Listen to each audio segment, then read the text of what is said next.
আসসালামু আলাইকুম। Tumpa seven blog থেকে আমি টুম্পা আছি আপনাদের সাথে কাছে এবং দূরে যেখান থেকে আমার ভিডিওটি দেখছেন, আশা করি আল্লাহর অশেষ রহমতে আপনারা সবাই ভালো আছেন। আমিও ভালো আছি আলহামদুলিল্লাহ। এই যে আর একটি ব্লগ নিয়ে আপনাদের মাঝে চলে এলাম। তো এখানে হচ্ছে মাছ, আমি হচ্ছে কিছু পাঙ্গাস মাছ, এটা আমি ধুয়ে নিয়েছি। আর পাঙ্গাস মাছ ধোয়ার সময় আমি কিন্তু খুব বেশি পরিষ্কার করে ধুই, যাতে করে এর ভিতর কোনো আষ্টে গন্ধ না থাকে। আমি লেবু আর লবণ দিয়ে এটাকে বারবার এভাবে কয়েকবার করে ধুয়ে নিয়েছি। অনেকে পাঙ্গাস মাছ খান না, হয়তো গন্ধ করে, কিন্তু আমার মনে হয় ঠিকঠাকভাবে পরিষ্কার না করার কারণে এই গন্ধটা বেশি হয়। তো যেটাই হোক, তো এখানে একটা কিন্তু মাছের রগ থাকে, এই রগটা কিন্তু ফেলে দিতে হয়।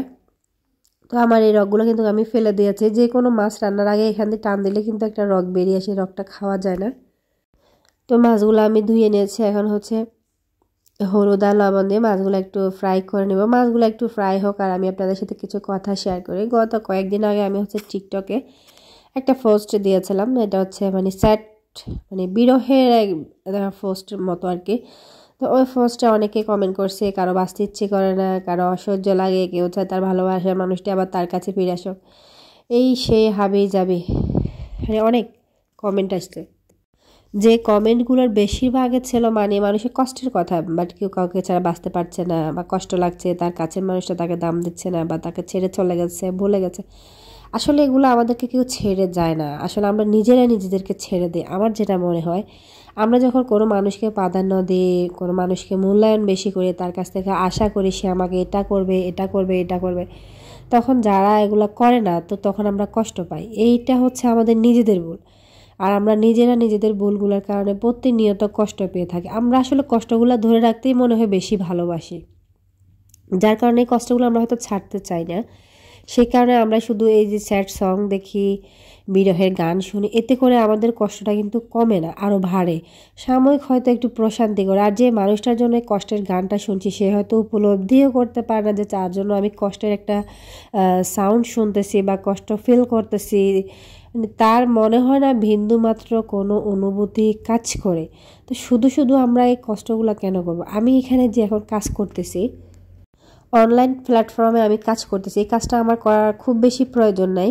মানে আমি করলেও করতে পারি, না করলে না। আমি বিশেষ করে কাজটা শখের বশে করতেছি। আর সবচেয়ে বড় কথা হচ্ছে, এখানে আমি নিজেকে ব্যস্ত রাখতে পারি। আমরা যদি শুধু সারাদিন এর কথা ওর কথা চিন্তা করে কে কী করলো, এতে করে আমাদের জীবনটা অতিরিক্ত বিষিয়ে যাবে, আমরা নিজেদেরকে একসময় নিজেরা ভুলে যাব। তো এগুলো চিন্তা না করে আমরা আমাদের কাজের দিকে ফোকাস করি।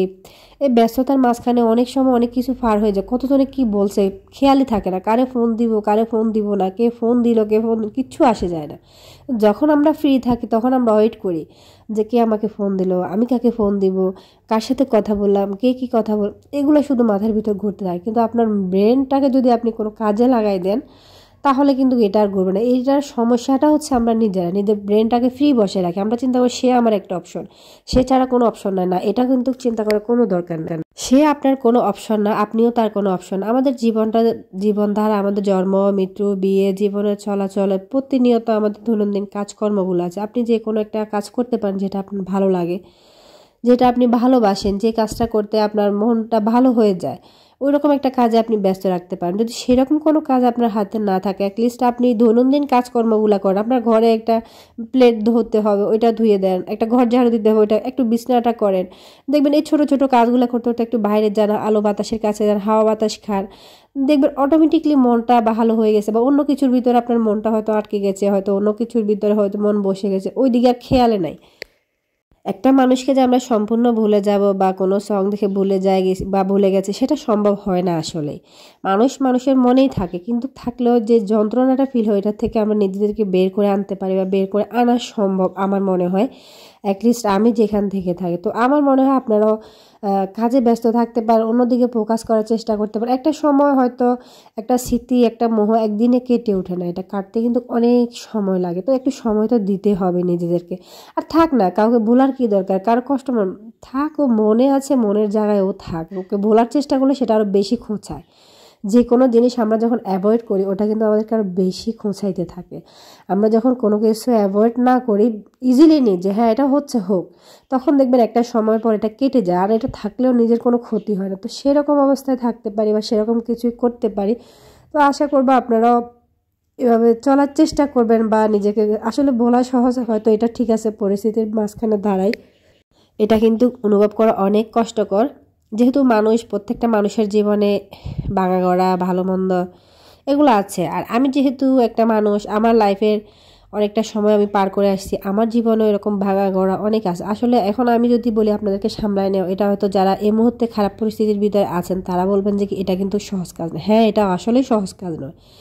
এরকম পরিস্থিতিতে যখন আমি নিজে পড়ি, তখন আমার কাছে যখন অন্যের এই কথাগুলো শুনি, তখন মানে স্বপ্নের মতো মনে হয় যে আসলে কি এটা সম্ভব। হ্যাঁ, আসলেই সম্ভব। এটা কিন্তু খুবই কষ্টকর, আপনাকে ক্ষত বিক্ষত করবে, মনে হবে যে আপনার সমস্ত শরীর সমস্ত হৃদয় ভেঙে ছুঁড়ে রক্তক্ষরণ হচ্ছে, প্রতিনিয়ত রক্তক্ষরণ হচ্ছে। এই রক্তক্ষরণের মাঝখান দিয়ে হচ্ছে টিকে থাকতে হবে, একটা সময় পার করতে হবে, একটা সময় এসে ঠিক হয়ে যাবে। আসলে বাঁচে মরবো বলে অনেকগুলো মানুষ মরে যাচ্ছে, থাকতে পারছি না, বাঁচতে পারছি না। মৃত্যুর দরজা থেকে অনেক মানুষ ফিরে আসে, আবার নতুন করে জীবন শুরু করে, আবার বাঁচতেছে, আবার চলতেছে। আসলে একটা সময় যে জিনিসটার কারণে আমরা মরে যাবো মনে করি, আর একটা সময় এসে দেখা যায় ওই জিনিসটা আমাদের কাছে কোনো মূল্যহীন হয়ে পড়ে। আসলে ওটা কি দেখলাম না দেখলাম, দরকার হচ্ছে কিছু সময়ের বা কিছু সময় ব্যবধান হলে একটা সময় অটোমেটিক ঠিক, আর ঠিক না হলেও নাই। একটা মানুষের মিথ্যা স্মৃতি মিথ্যা কষ্ট আগলায় ধরে বেঁচে থাকার চাইতে নিজের মতো নিজে থাকে, ওর মতো থাক। জোর করে আজকাল কোনো কিছু পাওয়া যায় না। আর কারো কাছ থেকে বারবার এটা সেটা চাইতে থাকি তাকে বোঝানোর চেষ্টা করি, মনে হয় আমাদের ভাষাগুলাই ব্যর্থ হয়ে যায়, আমরা তাদের বোঝাইতে পারি না আসলে আমরা কি বলতে চাই। তো এই ধরনের পরিস্থিতিতে হচ্ছে যে কি আসলে নিজেদেরকে সামলে নেওয়াটাই বুদ্ধিমানের কাজ। ভিডিও ভালো লাগলে একটা লাইক দিবেন, সাবস্ক্রাইব করে চ্যানেলের পাশে থাকবেন। ফেসবুক পেজ থেকে দেখলে পেজটাকে ফলো দিয়ে রাখবেন। আর আমি আজকে এইসব কথাগুলো বলতে আপনাদের সাথে রেসিপি বা রান্নাবান্নার বিষয়ে কোনো কথাই বলা হয়নি। এখানে হচ্ছে আমি কিছু নান রুটি তৈরি করে নিয়েছি, আর এটা হচ্ছে আমার বাবার বাড়িতে। আজকের ভিডিও পর্যন্ত, আল্লাহ হাফেজ।